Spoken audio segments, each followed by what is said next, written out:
We're starting to near the end of the classes videos, with this week's video being on the assassin class. I'm just kidding, you saw the title of the video. In this video, we'll talk about what exactly a marksman is, and then dive further into the class, seeing which brawlers fit into that definition and which brawlers don't. Finally, we'll talk about the class as a whole, and continue the topic I raised in my thrower video, which you should check out if you haven't already, and address the issues that the marksman class has been going through, from its past to its present. If you haven't already, make sure to subscribe to keep up with my videos. Second, join our Discord server. We have some fun stuff to do there, like our very own 1v1 rank called Gauntlet. Finally, consider becoming a channel member if you're interested in supporting out the channel and have ample disposable income for some cool perks, like watching videos early or getting to decide on future video ideas. As always, let's start out with the definition. According to BrawlStars, marksmen are brawlers that rain pain from distance, relying on long-range combat to thrive. They are strong against basically every class at a distance, but when it comes close, they are usually weak against artillery and assassins especially. Now, for my additions, I would have to say, interestingly, this is the only, or at least most major example, of a class who are nearly exclusively good in select game modes only. Being a marksman means you are basically a locked pick for bounty and knockout, unless it's a map like Snake Prairie, but we don't talk about that. Other than that, you could point to the main attack being a point of contention, between having a single straight shot or allowing attacks like Nani and Janet's. I do think the single straight shot is pretty important, but it would certainly get boring having every brawler in the class have the same exact main attack, so it's not that big of a priority for me.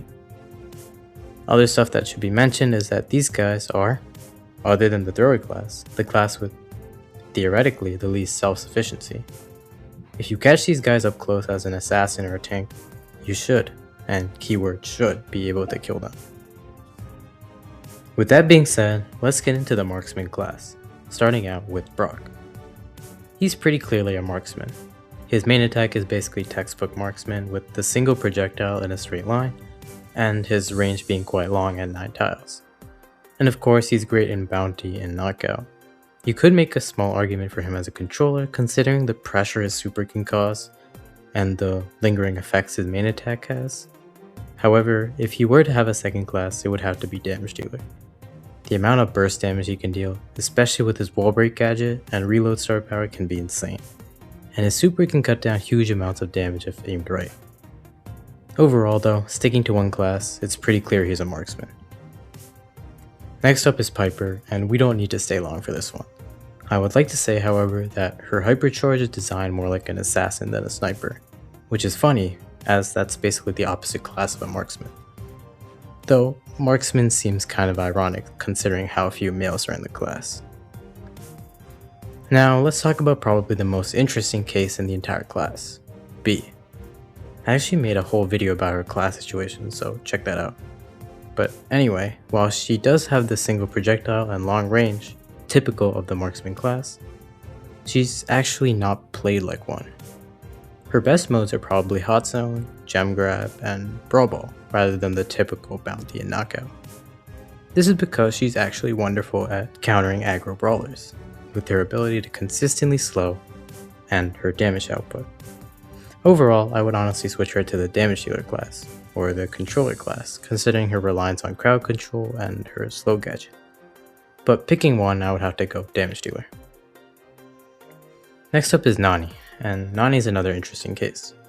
You can definitely make an argument for marksman despite the main attack, as she's of course best in bounty and knockout and operates at such long ranges that it's almost impossible not to call her one.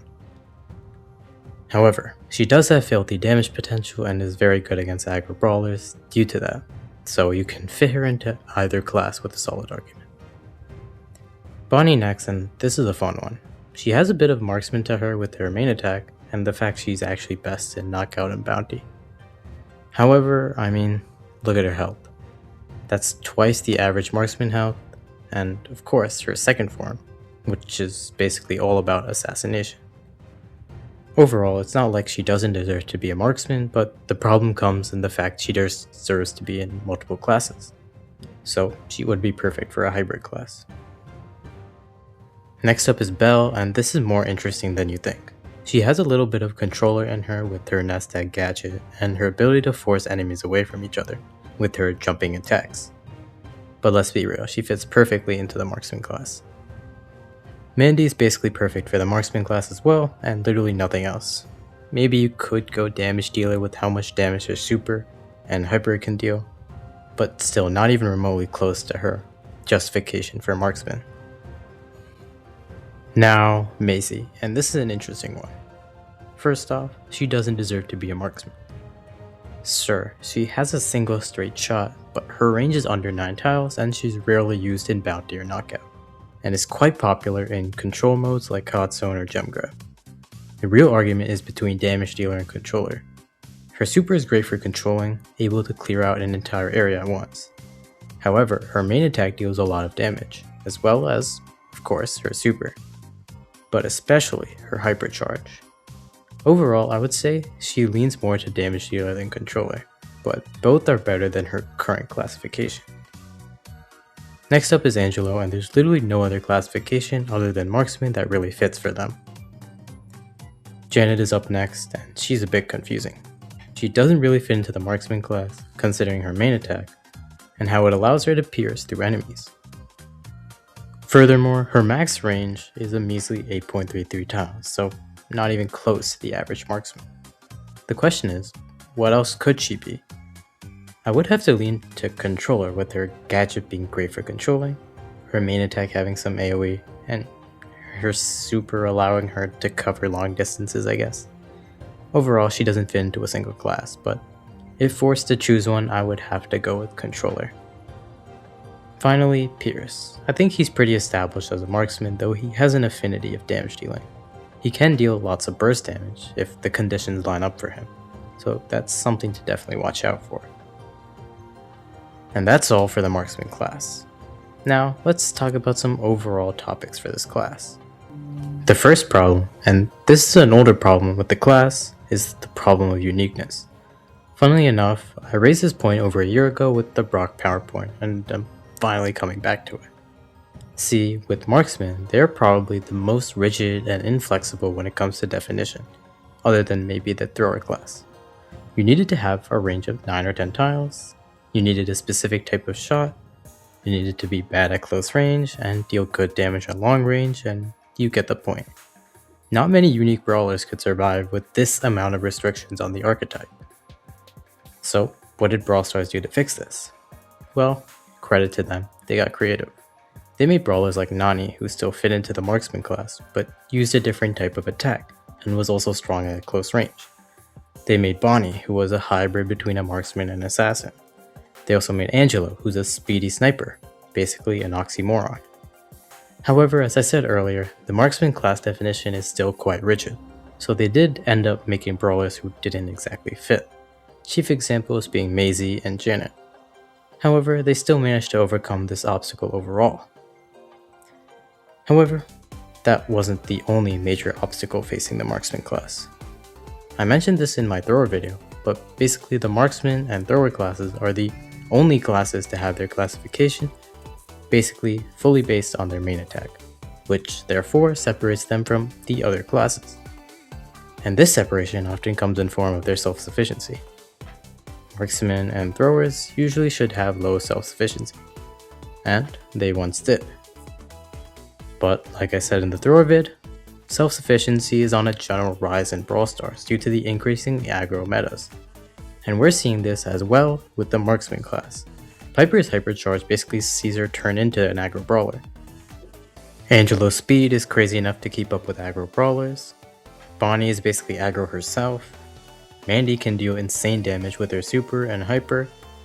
And of course, Pierce. Pierce, even without a hyper, can deal crazy burst damage if played right, being able to deal with aggro brawlers even without unlockables, in a way nearly all of the rest of this class cannot. Unfortunately, you can't really blame them for equipping the marksman class like this. If they didn't, these guys would completely fall off against the type of meta we're seeing, especially with the general speedflation we're seeing. And of course, speedflation is terrible for marksmen, who who rely on facing against lower speed brawlers who can't dodge as well. Nowadays, unfortunately, the marksman class is slowly becoming less about aiming and pure skill as it once was, and now more about fighting back against the increasingly aggro brawlers. So while you can't blame the marksman class for this, you can blame Supercell for how they've treated aggro brawlers and hypers as a whole to cause this whole situation for marksmen and throwers. Overall, marksmen, just like throwers, are in a weird spot. They have their niche in certain game modes and maps and have a very specialized matchup chart. However, Brawl Stars is trying to change this due to this whole aggro meta situation. They're starting to add self-sufficiency tools to arm the marksman class, case in point being Pierce, just like they did with the thrower class, and it remains to be seen where the class goes from here. Will they continue to become more and more generalist, or are we going to see a reversion into the traditional marksman archetypes? Only time will tell. But as always, thanks for watching. Watch this video, or this playlist, or join the Discord server.